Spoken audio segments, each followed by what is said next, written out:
Sud Radio, les clés d'une vie, Jacques Pessis. Sud Radio, les clés d'une vie, celle de mon invité. Mannequin, vous ne vous êtes jamais défilé devant les épreuves de la vie. À vos actions qui ont fait recette, vous ajoutez aujourd'hui la cuisine pour dire non au kilo. Et cela dans un livre où, selon vos principes, vous n'en faites jamais des tonnes. Bonjour Adriana Carambeu. Bonjour, ça va? Ah bah écoutez, vous avoir au micro de Sud Radio, c'est un privilège. C'est gentil, je suis très contente d'être là. Moi aussi, donc on va évoquer votre livre Ma cuisine gourmande, bien sûr, qui est chez Comme J'aime, mais on va aussi évoquer votre parcours, c'est le principe des clés d'une vie, et vous avez un parcours tout à fait atypique. Alors, pour ça, je suis parti sur des dates. La première vous concerne pas directement, mais elle est importante dans votre vie, le 29 décembre 1989. Écoutez. Politica et Pismento.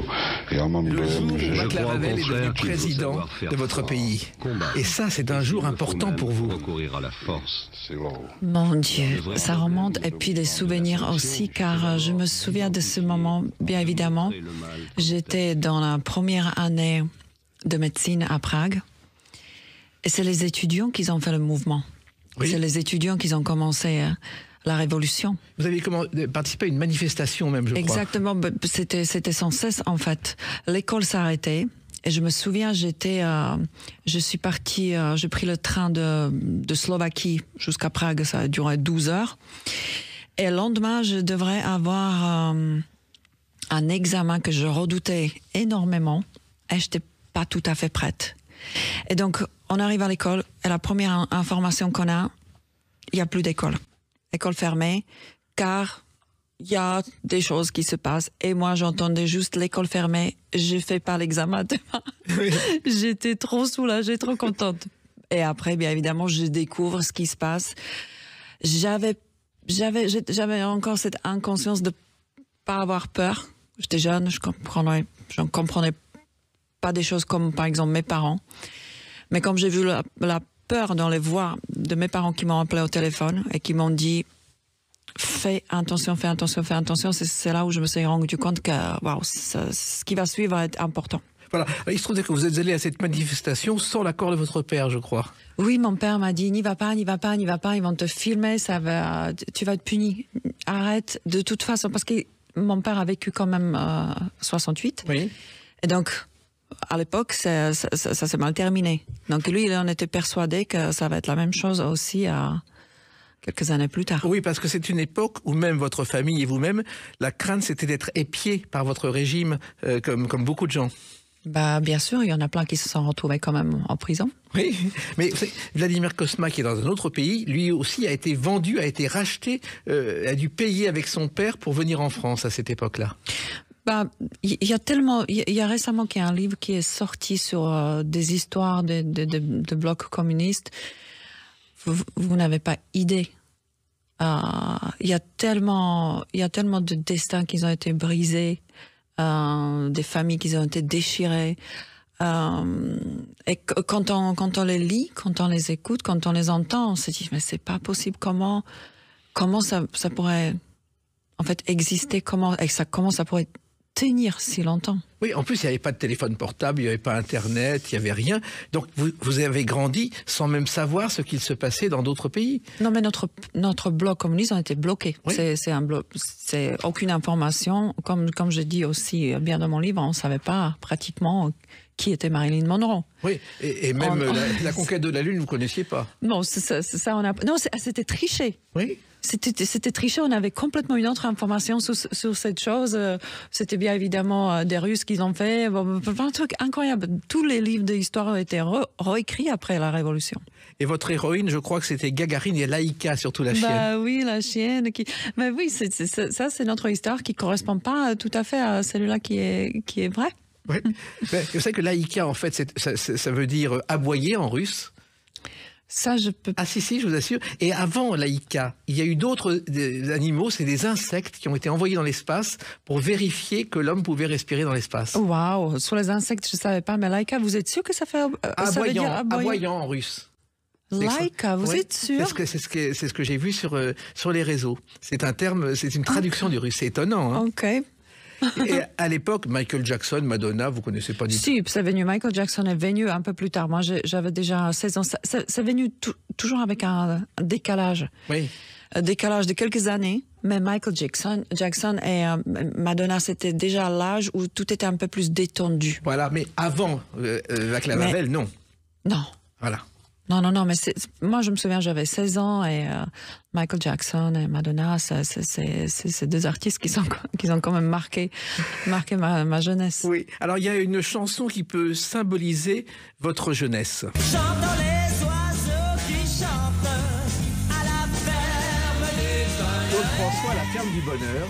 Et je dis que je lis cette chanson parce que La ferme du bonheur, finalement, c'est votre jeunesse avec votre grand-père.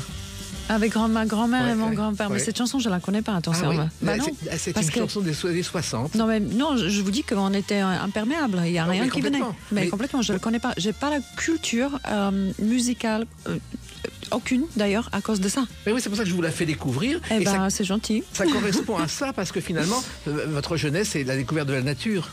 Ma jeunesse, j'ai passé avec mes grands-parents, c'est vrai, car mes parents étaient encore à l'école. Ma mère médecine, mon père l'école d'ingénieur. Et jusqu'à mes 5 ans, j'étais dans une petite ferme. Non, je parle d'une petite ferme, c'était une maison avec un grand jardin de mes grands-parents où c'était le vrai paradis.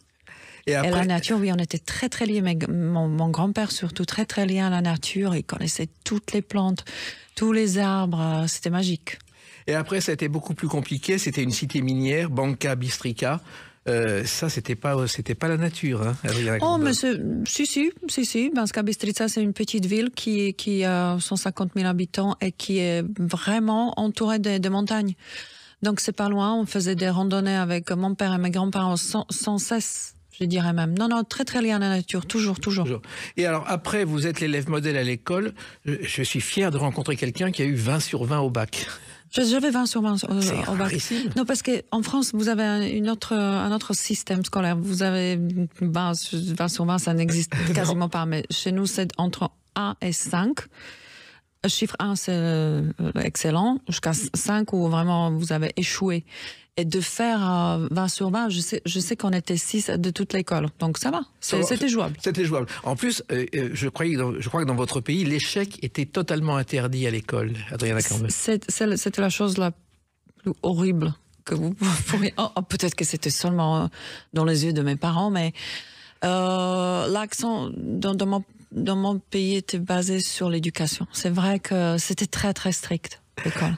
Et je crois que l'université à Prague, c'était l'université Charles, où il y a eu d'ailleurs Kafka qui a fait ses études, Kundera, et Einstein a été professeur, je crois. Sur Einstein, je ne sais pas, mais les deux premiers, oui. Et je pense que c'est la deuxième plus vieille université de l'Europe. Oui. Et la première d'Allemagne. Non, première... attends, c'est pas la première d'Europe? La première d'Europe, parce que c'était l'Allemagne qui était à C'est au l'époque. XIVe siècle, un truc comme ça. Exactement, oui. 1348? Non.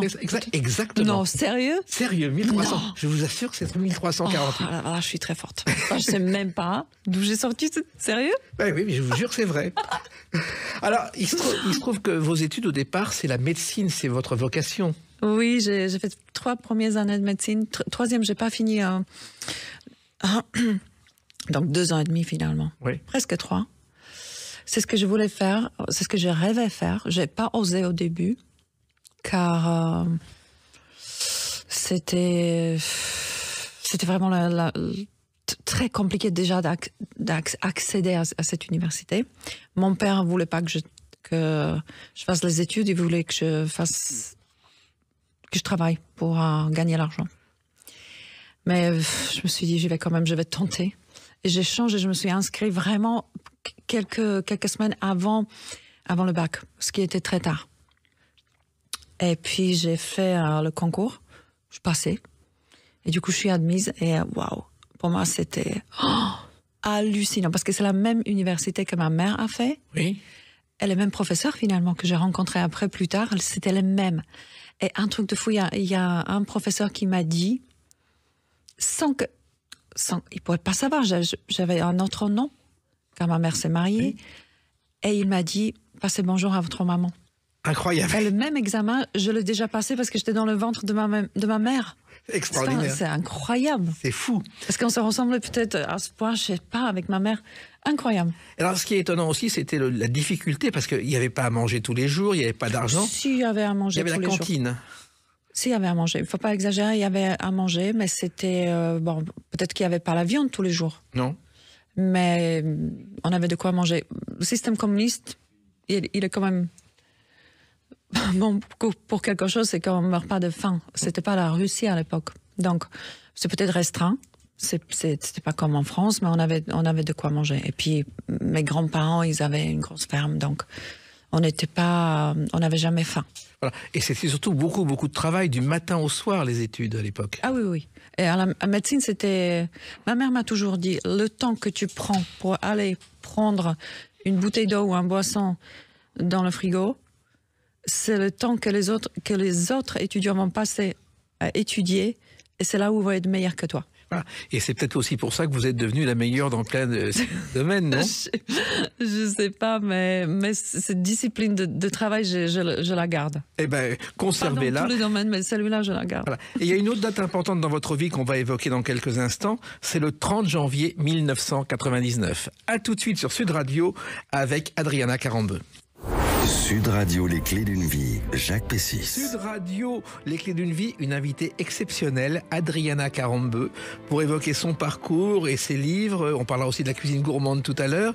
Et c'est vrai que dans votre parcours, j'ai trouvé une date étonnante, c'est le 30 janvier 1999. C'est un défilé, porte de Versailles, au salon de la lingerie, où vous défilez pour la première fois à Paris en tant que Miss Wonderbra internationale. Vous vous souvenez de ce défilé? En fait... c'est le défilé que moi je faisais jamais, parce que je faisais le défilé qui... C'est pas la même chose en fait. Le défilé qu'ils étaient au Louvre à l'époque, c'est pas du tout la même chose. Pas du tout. Et ça, puisque j'ai signé le contrat avec Wonderbra, donc c'était dans mon contrat, j'étais obligée de participer en fait. Voilà. Mais c'est drôle parce que ce contrat a aussi changé beaucoup de choses dans ma vie. Oui, parce que finalement, et ce contrat... Car... C'était pas seulement un contrat avec une marque de vêtements ou lingerie, c'était autre chose. Wonderbra à l'époque, c'était le soutien-gorge que tout le monde voulait. Car à l'époque, il n'y avait pas la chirurgie esthétique. Tout le monde, toutes les femmes voulaient avoir un joli décolleté. Et donc, ça touchait énormément de gens, beaucoup de femmes. Et c'était très, très populaire. Et c'est aussi ce contrat qui m'a donné cette grande popularité. Oui, et en plus, alors je me suis un peu renseigné, le soutien-gorge Wonderbra, c'est une styliste canadienne, Louise Poirier, qui l'a créé en 1961. Il est venu en France quelques années plus tard. Et vous avez saisi l'opportunité, quand il y a eu une campagne Wonderbra, vous avez fait contre l'avis de votre agence, vous avez posé votre candidature. C'est ça, parce qu'ils m'ont dit, à l'époque, j'ai fait une teinture de cheveux, j'étais à New York, j'ai fait une teinture de cheveux, j'avais des cheveux noirs, mais noirs corbeaux.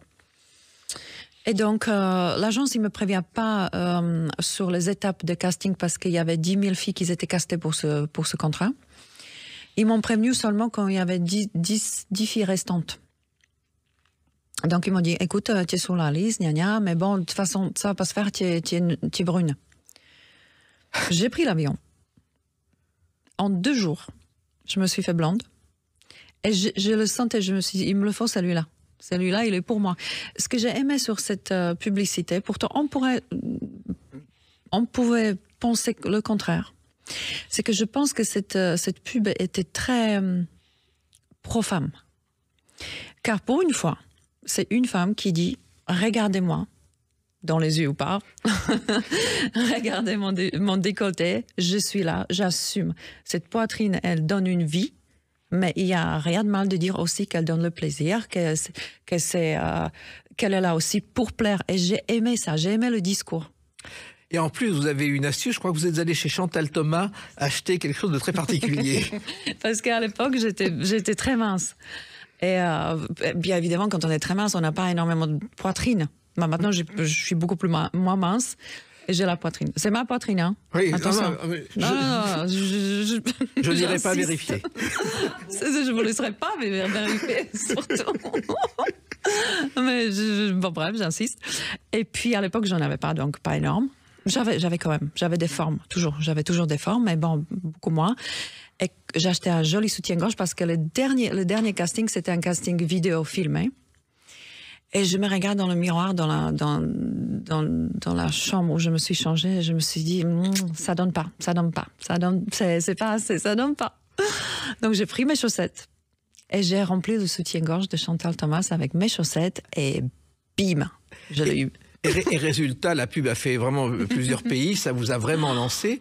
Mais ce qui est au départ étonnant, c'est que votre carrière n'aurait jamais existé s'il n'y avait pas eu une épreuve de natation dans vos études, Adriana Carambeau. Un truc de fou. Parce que dans la médecine, il faut passer aussi le brevet de sécurisme. Oui. Ce brevet m'a aussi servi plus tard, n'est-ce pas? Et puis, donc, j'ai pas de maillot de bain. J'étais obligée d'acheter un maillot de bain dans un magasin grand, c'était quoi, une espèce de mall, shopping mall. Et c'est là où j'étais découverte par un scout. Scout, c'est des chercheurs de tête à l'époque, qui m'a parlé d'un concours qui a été organisé juste à côté. Et il m'a carrément amené vers là-bas. Et c'est là où j'ai gagné ce truc. Moi, il y avait des gens, je me souviens, il y avait des gens qui étaient assis là, ils m'ont dit de marcher. Oui. J'ai marché. Et ça a été, ils m'ont dit, bah, super. Mais vous avez hésité à venir à Paris alors que vous aviez un billet d'avion en poche. Ah non, mais j'ai dit non, je crois 3 fois. Ah, carrément? Oui, j'ai dit non, parce que j'étais 3e année, j'avais de médecine, j'avais un chéri qui, franchement, il pouvait pas imaginer sa vie sans moi. Oui. C'était mignon. Et donc, j'ai dit non. Et j'ai dit aussi un non à quelque chose que je peux même pas imaginer ce que c'était. Mais non. Donc, j'ai dit non parce que c'était pour moi tellement évident que c'est non. Et puis c'est mon père qui m'a dit, écoute, tu as le billet d'avion, tu vas à Paris, bah va voir la Tour Eiffel et reviens. Et voilà, et vous n'êtes pas revenu. Non. et je crois que dans l'avion, vous avez commencé à apprendre l'anglais, parce que vous parliez pas l'anglais. Je parlais pas anglais. Français, je parle toujours pas. Non, je me débrouille. Oui, j'ai appris anglais en 3 semaines. J'ai pris un petit livre. Et j'ai appris vite fait, bah, j'avais pas de choix. C'est arrivé une autre célébrité, Joséphine Baker, quand elle vient en France pour la première fois, elle prend le bateau, elle parle pas français, elle prend un petit guide comme le vôtre, et à l'arrivée, le douanier lui dit « Bonjour cocotte, bonjour ma cocotte ». Alors elle savait pas ce que c'était, elle regarde dans le guide, une cocotte c'était un ustensile en fonte, donc elle n'a jamais compris que c'était un terme argotique désignant les jeunes filles à l'époque. Oui, mais pour nous, je sais pas si vous connaissez cette anecdote. Pour nous, dans mon pays, ils m'ont dit la même chose comme je suis arrivée en France. Mais excusez-moi, mais dans mon pays, c'est le plus gros mot qui existe, en fait. C'est fou, hein? Yes. Et moi, j'étais choquée. Ah, voilà. J'étais choquée. Je me suis dit, vous avez un point commun. Vous avez un point commun avec Joséphine Baker, c'est pas mal. Oui, c'est ça. Alors, votre quotidien à Paris, il peut se résumer aussi par une chanson. Je suis le poinçonneur des lilas, pour invalide changer opéra. Alors ça, c'est Serge Gainsbourg, le poinçonneur des lilas, une chanson sur le métro parisien. Et encore, je connais pas. Bah, au moins, je suis content de vous apprendre quelque chose. Voilà, super. C'est une des premières chansons de Serge Gainsbourg, qui n'a pas eu du succès à l'époque. Mais si je parle du métro, c'est que vous avez pendant 1 an arpenté le métro et que vous connaissiez toutes les stations, Adriana Carambeau. Ah bah oui, je connaissais pas. J'avais pas de choix. On avait à l'époque entre 10 et 15 castings par jour. Donc on peut se déplacer seulement en métro. Oui, mais c'est un travail immense. Vous travailliez comme une folle à l'époque. Non, mais j'ai couru. J'ai couru pour... c'est pas le travail encore, c'est de chercher le travail, ça s'appelle. Oui. Donc quand on veut travailler, on n'a pas chômé. Non, et je crois que le déclic s'est produit aux Bahamas lorsque vous avez fait une photo pour le catalogue des 3 Suisses. C'est ça, c'était mon premier job. Et parce que c'est vrai que je commençais de courir, chercher le travail, déjà comprendre comment ça marche, cette histoire de mannequin, que je savais pas du tout.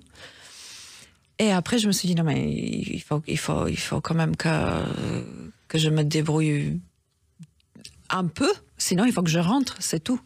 Et mon premier travail aux Bahamas, 3 Suisses, où j'ai passé ma vie sur les magnifiques plages, en petite robe d'été. Et le truc à faire, c'était de courir 3 pas, sourire et d'être jolie. Oh, mais je me suis dit, c'est pas possible, ils vont me vendre. C'est un truc, c'est un plan, pas possible. J'ai gagné en une journée plus que ma mère en 1 an. Je dis, non, c'est une blague. Eh ben, c'était pas une blague. Et non. Et vous savez pourquoi ça s'appelle le catalogue des 3 Suisses? Non. Parce que le patron, quand il a ouvert les 3 Suisses, il allait dans un restaurant à côté, le restaurant de Monsieur Suisse, qui avait 3 filles. Il avait dit, je vais chez les 3 Suisses. Et c'est comme ça que c'est né. Ah, je connaissais pas cette anecdote. C'est fou, et c'est dans le Nord, à Roubaix, que cette entreprise est née. Alors, ce qui fait que vous êtes devenu du jour au lendemain quelqu'un qui a défilé sur les podiums, et vraiment, il vous arrivait de passer d'un podium à l'autre sans même vous démaquiller. Ah oui, ça c'était assez récurrent, car les mannequins qui faisaient plusieurs défilés par jour avaient un chauffeur. Moi, j'avais un chauffeur attitré qui m'amenait d'un défilé à l'autre en courant. J'ai couru. Lui m'a tenu la main, je pense, je me souviens, parce que j'avais des talons pour pas glisser. Et j'étais apprêtée pour le défilé d'avant. Sauf que le look de le défilé prochain était complètement différent. Donc, je m'assois, tout le monde se jette sur moi. Ils me font... Mais en même temps, c'est ça ce qui est drôle. Tout le monde est déjà prêt. Donc, comme il y a dernier mannequin qui arrive, il peut y avoir 1 ou 2, pas plus, qui arrivent comme ça en retard. Les filles étaient déjà alignées avant le défilé, alignées, habillées, tout prêt. Et j'arrive, ils s'arrachent sur moi. Ça veut dire maquillage, cheveux et habillage. En même temps, pratiquement. Et en 6 minutes, c'est fait. Allez, on va dire 10 minutes, et même pas des fois. Vraiment, c'était waouh. Mais qu'est-ce que c'était excitant. Ah, j'imagine. Et il y a une autre chose qui vous a excité, on va l'évoquer à travers une autre date, le 29 septembre 2004. À tout de suite sur Sud Radio avec Adriana Carambeu. Sud Radio, les clés d'une vie, Jacques Pessis. Sud Radio, les clés d'une vie, invité exceptionnel aujourd'hui, Adriana Carambeu.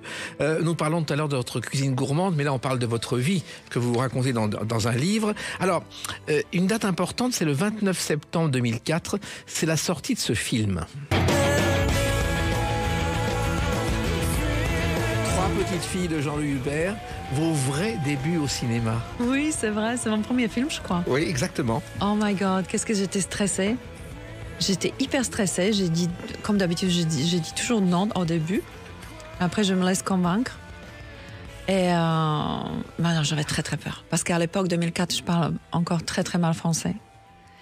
Et à côté de Gérard Jugnot, j'étais très très impressionnée. Alors, je me souviens de stress pas possible, en fait. Mais finalement, c'était plutôt bien pour moi. Je me suis plutôt bien sortie. Et quelle expérience! En plus, j'ai parlé avec Gérard de ça il n'y a pas longtemps, oui. Car j'ai fait une émission avec lui récemment, avec Frédéric Lopez. Il se souvient très bien, parce que c'était... j'ai joué sa femme. Oui. Et c'est avec Gérard que j'ai fait mon premier baiser cinéma. C'est vrai? Oui. Il devait être heureux, en tout cas. Non, mais moi aussi, tout ça. Lui, oui, je pense qu'il était content. Mais moi, ça m'a marqué. Ça m'a marqué parce que le baiser cinéma, c'est pas si facile que ça. Hein. Non. C'est impressionnant, quand même. Alors, vous avez un point commun avec Gérard Jugnot. Je crois que vous avez fait un jour un match de rugby qui a été terrible. On vous a lancé le ballon et vous avez pratiquement couru dans l'autre sens. J'ai vu ça un jour sur une de vos interviews. Et vous avez fait une seule fois dans votre vie. Et Gérard Jugnot, c'est arrivé aussi. Il a fait un match de rugby comme ça. Alors, il tournait les crampons en cherchant la station de radio. C'était son numéro. Et il a vu le ballon arriver vers lui. Il a vu les colosses arriver. Il est parti dans l'autre sens. C'était extraordinaire. Ouais, c'est drôle. Rugby, je me souviens qu'on a fait une émission une fois avec Michel Simès. Et on s'est prêté à... on a vraiment joué. Oui. Non, moi, je fais semblant. J'ai rien compris. Et c'est très dur comme sport. On est bien d'accord. C'est ce jour-là, j'évoque ce jour-là.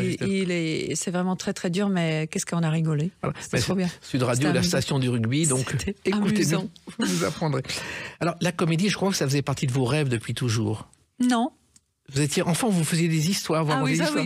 Oui. Ça veut dire, en fait, sans vraiment rêver de devenir actrice un jour, franchement, c'était même pas dans mes rêves. Et puis, en plus, j'étais maladivement timide. Mais ma personnalité était comme ça. J'ai inventé, j'ai monté, mon Dieu, qu'est-ce que j'ai monté à ma mère.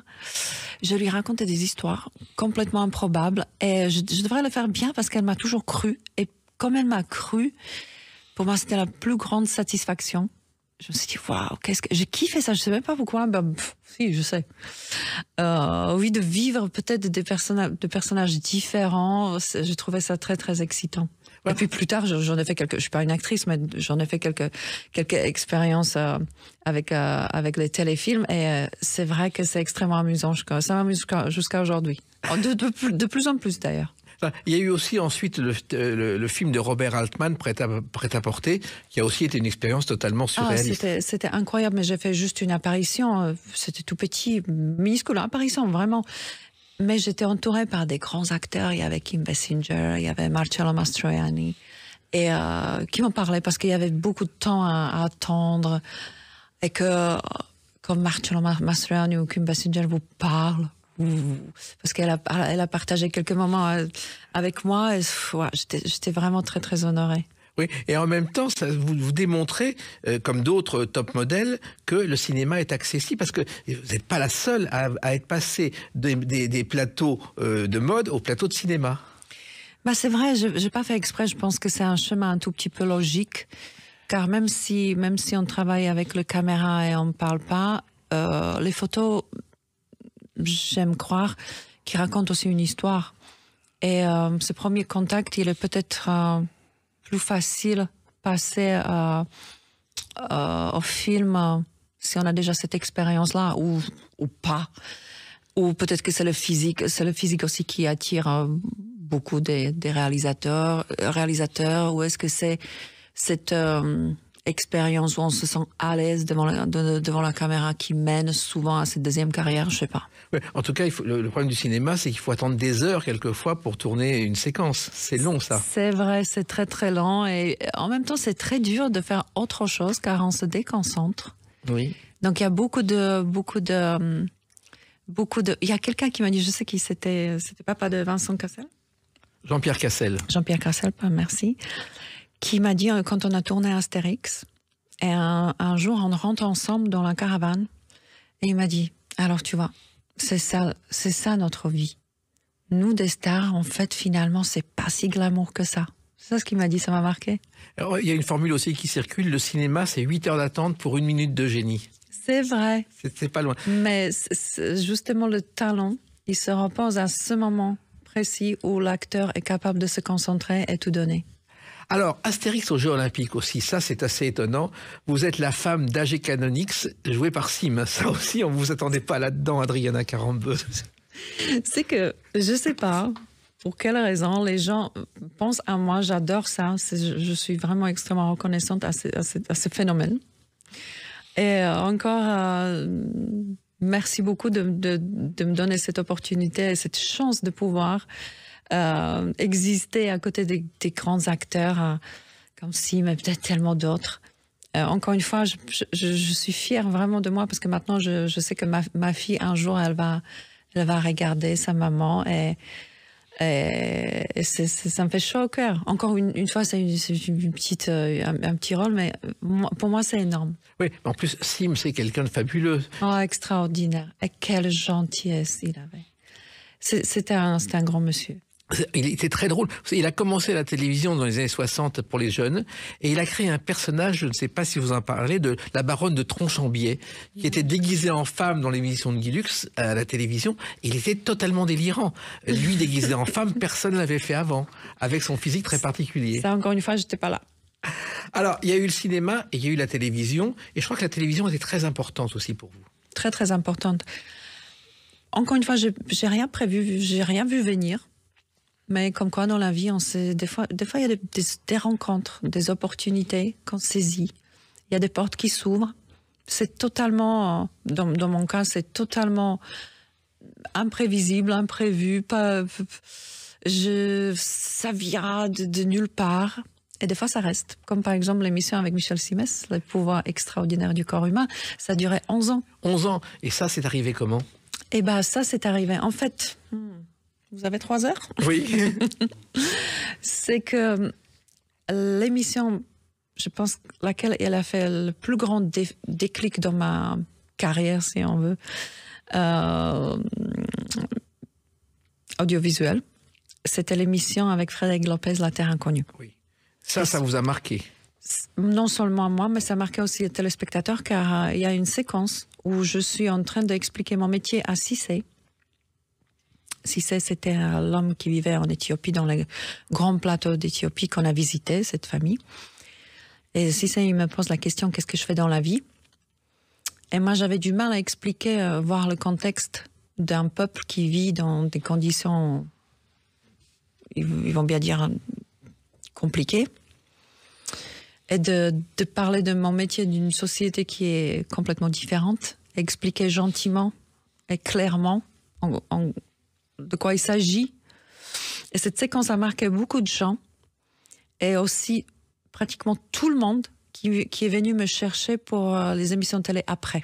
C'est fou. C'est fou, ça. Et vous êtes retourné 5 ans après, je crois. Je suis retournée 5 ans après de le revoir, mais ça se fait pratiquement pas. Je ne sais pas s'il y avait d'autres personnalités qui a fait La Terre Inconnue 2 fois. Je crois pas, non, vous êtes la seule. Non. Parce qu'en fait, la production, ils sont très bienveillants envers leurs invités. Donc, ils sont partis leur revoir seulement pour leur envoyer quelques cadeaux, quelques trucs. Donc, ils m'ont contacté pour savoir est-ce que je vais envoyer une lettre ou un cadeau. Et moi, j'ai dit non, je vais m'envoyer moi-même. Et je me suis complètement incrustée dans cette équipe. Et du coup, ils l'ont filmé, mais c'était pas du tout prévu au début. Et je crois que ça vous a donné une paix intérieure. Moi, j'avais du mal à dire. Dans la vie, on dit très rarement adieu à quelqu'un. C'est très rare. Et moi, quand j'ai quitté La Terre Inconnue la première fois, j'ai dit adieu à Cissé parce qu'il fallait pas se mentir, j'allais jamais le revoir. Et ça m'a peiné pendant longtemps. Là, même là, j'ai envie de pleurer. Ça m'a peiné longtemps. Et quand je l'ai revu, ça m'a fait du bien. Bon, j'ai pleuré quand même, hein, mais bon. Et il y a une autre émission où vous avez pleuré, mais pleuré de fatigue. Danse avec les stars, ça c'est la première saison de Danse avec les stars. Et vous êtes allé jusqu'à la demi-finale quand même avec Julien Bruguel, votre danseur. Oh my God, qu'est-ce que mais j'ai adoré. En fait, quand ils m'ont proposé cette émission, je me suis dit, mais comment je vais gagner cette émission? Parce que... Pardon. Parce que j'adore danser. Oui. Sérieusement, j'adore danser, mais qui veut dire adorer danser, ça ne va pas dire de savoir danser. Et quand je regarde quelqu'un danser, je trouve ça facile. Mon corps, il danse déjà. Je trouve ça vraiment... je sais pas, je me suis vue gagner ce truc. Jusqu'au moment où j'ai fait la première répétition, et là, j'ai compris que ça allait trop compliqué. Non, mais en fait, je me suis rendu compte que j'ai aucun rythme, en fait. Ah bon? Je sais pas. Attends, après, quand je danse, oui. Mais freestyle, c'est beau à voir, je trouve. Mais il fallait pas me demander de faire la chorégraphie ou quoi que ce soit. Ça veut dire si je vais danser à la fin du repas ou dans une boîte de nuit, j'aime beaucoup, je kiffe beaucoup. Mais là, de faire chorégraphique, de compter les pas, ou je sais pas comment ça marche. Ah non, mais c'était un cauchemar en fait. J'ai souffert. Mais j'ai souffert. Oui, mais vous êtes allé jusqu'en demi-finale parce que finalement... Non, c'est juste parce que je suis gentille et je suis adorable comme personne. Oui. Soyons clairs. Oh, oui. Parce que mes exploits, ils étaient minables, c'était affreux. Oui. J'étais nulle. Mais en même temps, vous avez toujours dit que... On vous a dit dans votre jeunesse que vous étiez bonne à rien et vous avez tout fait pour démontrer le contraire. Ah non, mais ça c'est mon truc parce que quand on nous dit qu'on est bon à rien, nous bon à rien, c'est que le non et le pire on a déjà. Oui. Donc on peut toujours remonter. Donc je sais, j'ai toujours peur pour faire quelque chose. Mais quand j'ai peur, c'est un indice pour moi. Comme j'ai peur, c'est qu'il faut que j'y aille. Comme beaucoup de personnes, c'est pas si rare que ça. Si j'ai pas peur, c'est que c'est peut-être pas pour moi ou c'est trop facile. Donc j'ai très très peur. J'y vais, je prends le défi au sérieux toujours. Parce que quand on sait tout ça, un défi quand on réussit pas, l'échec c'est toujours une expérience. On apprend toujours. Donc c'est jamais négatif. Oui. Et je me suis reconstruit vu mon enfance difficile. Grâce au défi. Et un défi aussi, c'était les rallyes des gazelles, où vous avez passé des nuits dans le désert, perdu même, pratiquement. Mais complètement perdu. Et ça, c'était encore un truc de fou, parce que je pense que dans la vie, on apprend sur soi quand on se met dans une zone qui n'est pas la zone de confort. Il faut se mettre à part, et c'est très très dur de frôler cet univers dans la vie de tous les jours. Mais quand on fait un truc extraordinaire comme le rallye comme ça, ou l'émission que je fais avec Mike Horn, les conditions extrêmes, le corps fonctionne différemment. Et c'est là qu'on apprend tellement sur soi-même, c'est des moments très rares et ça vaut l'or. Ce que j'ai ramené avec moi de ces moments que j'ai passés dans le désert ou en terre inconnue ou avec ma grande dans les Himalayas, c'est la force que je porte en moi et je porterai toute ma vie. Et on va continuer, nous, à apprendre des choses sur vous à travers la date du 29 novembre 2023. A tout de suite sur Sud Radio avec Adriana Carambeu. Sud Radio, les clés d'une vie, Jacques Pessis. Sud Radio, les clés d'une vie, Adriana Carambeu, mon invité exceptionnel. On a évoqué votre parcours de mannequin, votre parcours dans les rallyes, la danse. Et puis, il y a une autre activité étonnante que j'ai découvert à travers ce livre qui est sorti le 29 novembre 2023 dans la collection Comme j'aime, Ma cuisine gourmande, parce que c'est un livre de cuisine dont le sous-titre est Oui au plaisir, non au kilo. Et ça, la cuisine, c'est aussi un domaine que vous affectionnez, Adriana Carambeu. J'adore faire la cuisine. Et je reviens de loin car quand j'étais petite, j'aimais pas manger du tout. J'étais pas du tout gourmande. C'est venu plus tard, comme je me suis mariée pour la première fois et que j'étais obligée de cuisiner. Obligée, pas parce que j'étais obligée parce que j'avais envie de faire plaisir à mon homme. Donc les hommes, hein, ça mange les hommes. J'ai commencé de faire la cuisine et je me souviens que c'était mon premier mari qui m'a montré comment il faut faire les pâtes. Oui. Je savais rien faire. Et après, j'ai développé carrément une passion pour la cuisine. Mais ce livre de chez Comme j'aime, c'est autre chose encore. Parce que bien évidemment, pour des personnes qui se soucient de leur kilo en trop, c'est de dire qu'on peut se régaler. On n'est pas obligé d'être frustré quand on veut rester mince. On peut faire des plats qui sont équilibrés, qui sont très gourmands, sans d'avoir constamment peur de grossir.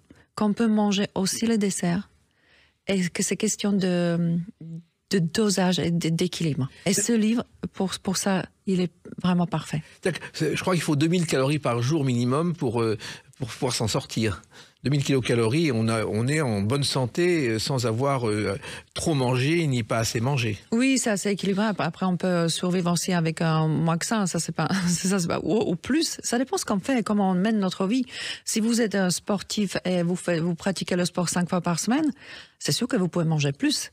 Parce qu'avec l'activité physique, on augmente notre métabolisme de base. On peut se permettre de plus manger. Et c'est ce qui est aussi expliqué dans le livre. Ça dépend, vous avez des menus qui sont très légers pour des gens qui se soucient vraiment du poids, qui veulent perdre, les gens qui veulent se plutôt stabiliser, ou des gens qui sont en bonne santé et il faut pratiquer activité physique et qui peuvent se permettre aussi des menus qui sont beaucoup plus gourmands.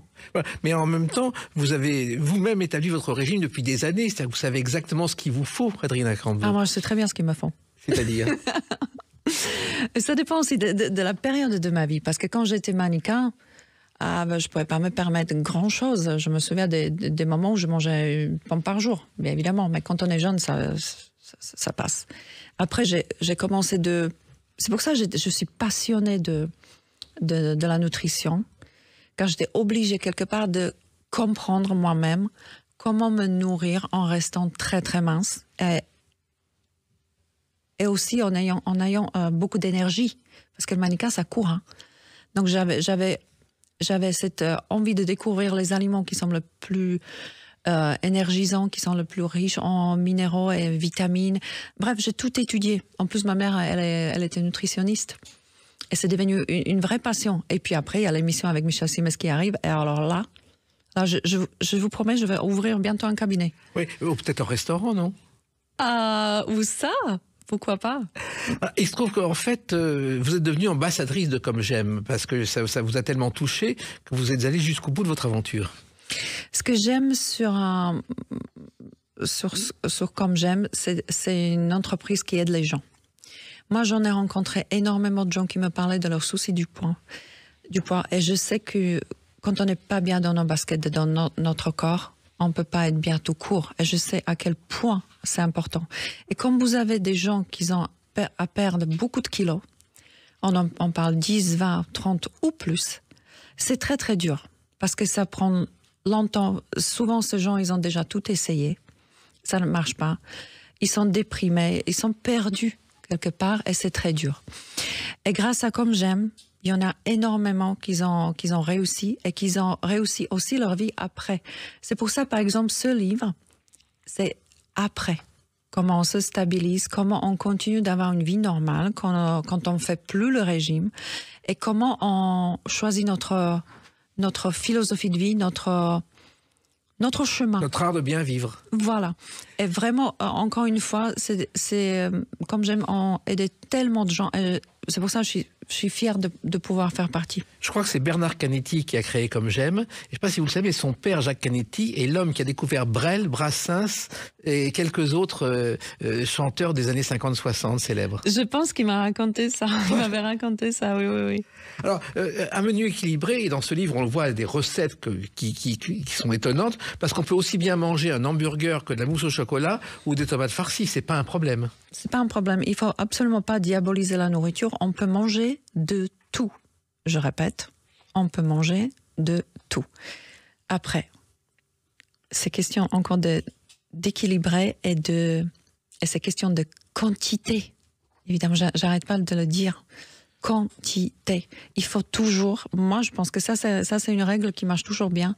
Il faut s'arrêter de manger quand on a encore un tout petit peu faim. Vraiment, ça je partage avec vous un secret. Alors, en même temps, il faut s'arrêter, mais tout ça vient de techniques scientifiques qui datent du temps de Lavoisier au XVIIe siècle, où la chimie a permis d'établir tout ça. Et ça, je pense que vous l'avez étudié, Adriana Carambeu. Que j'ai étudié. Étudier comment établir le régime exact pour bien se nourrir. Est-ce qu'il faut... Ou c'est à l'instinct, vous le faites à l'instinct? Non, je ne vais pas à l'instinct. D'abord, oui ou non, il faut s'écouter aussi. Il faut s'écouter, qu'est-ce que votre corps vous demande. Après, si vraiment votre corps vous demande un tiramisu matin au soir, vous dites non. Exactement. Parce que c'est lié avec la discipline. Mais il faut aussi beaucoup lire, il faut s'intéresser, il faut cuisiner, il faut comprendre la nourriture et de se nourrir de la manière qui nous convient. Il faut aussi se donner un but. Il faut savoir quel corps on a envie d'avoir, dans quel corps on va se sentir bien, pour être bien tout simplement. Et chaque personne est différente et du coup chaque parcours va être différent. Mais il faut s'intéresser à la nourriture, car la nourriture est très très importante dans notre vie.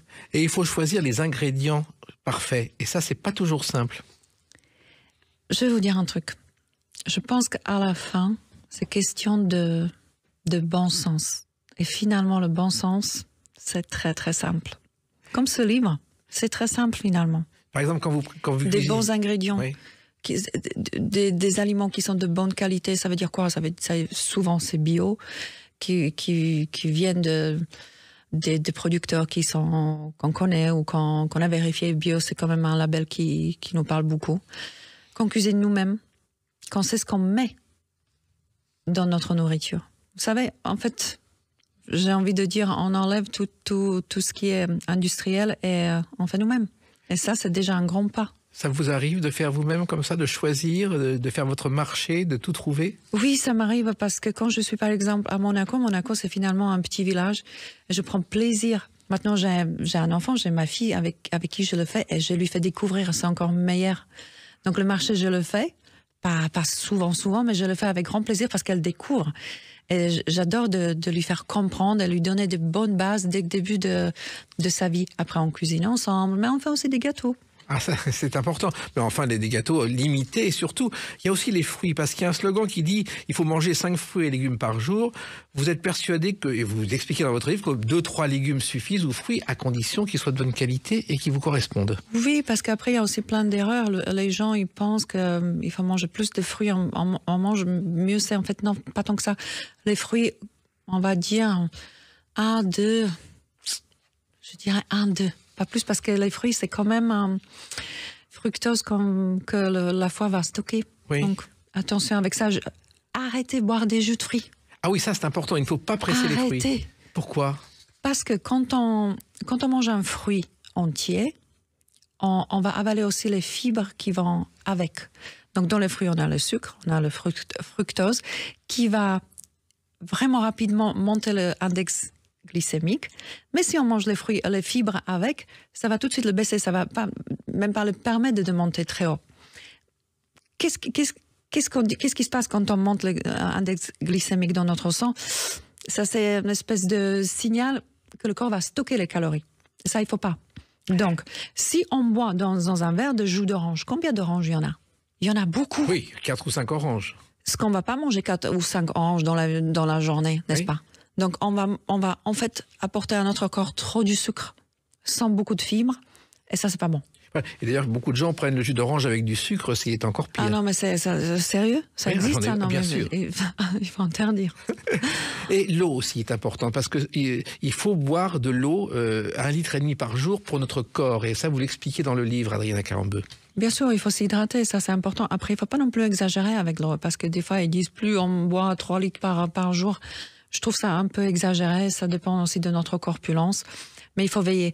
Moi, je sais que j'oublie souvent de boire, j'ai pas vraiment soif, bizarre. Donc, je pose ma bouteille d'eau dans ma loge ou à la maison et il faut qu'elle soit terminée. Est-ce qu'il faut sauter un repas?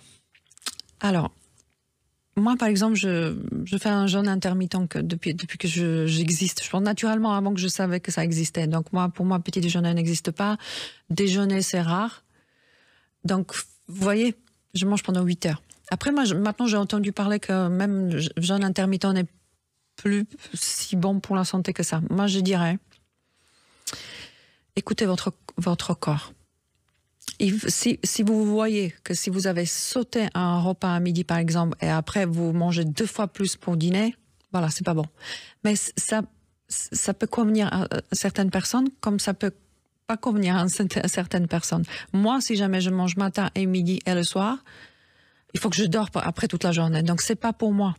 Mais ça va être peut-être pour vous. Ça veut dire petit déjeuner qui est pas hyper copieux ou déjeuner qui est pas hyper copieux, dîner qui est plus copieux ou contraire.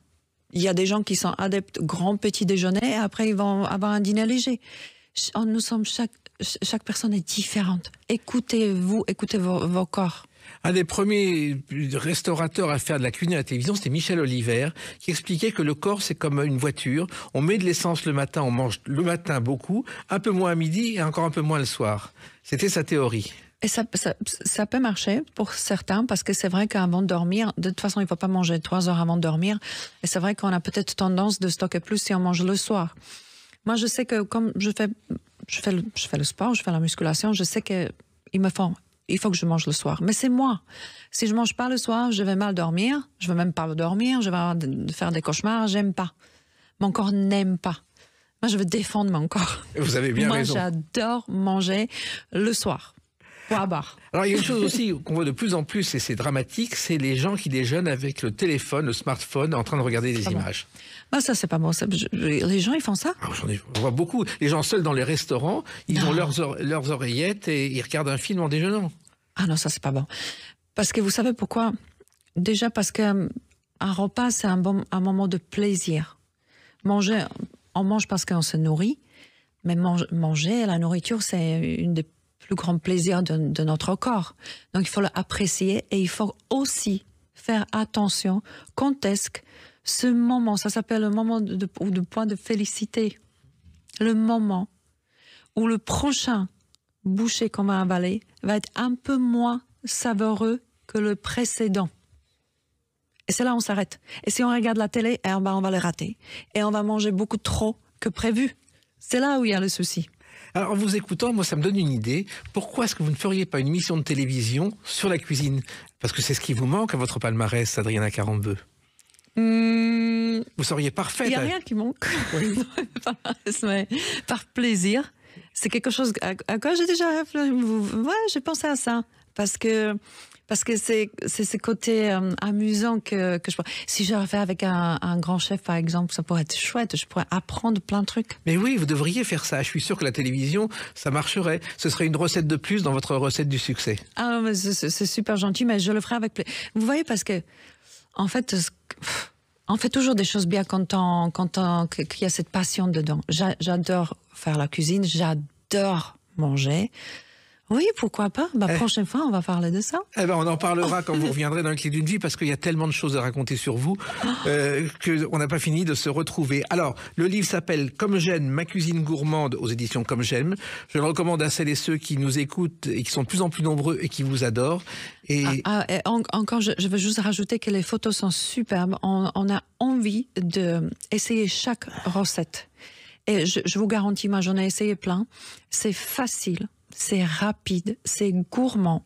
Et sans aucun souci, vous pouvez vous permettre de manger bien, de vraiment se régaler en restant dans le corps que vous avez imaginé.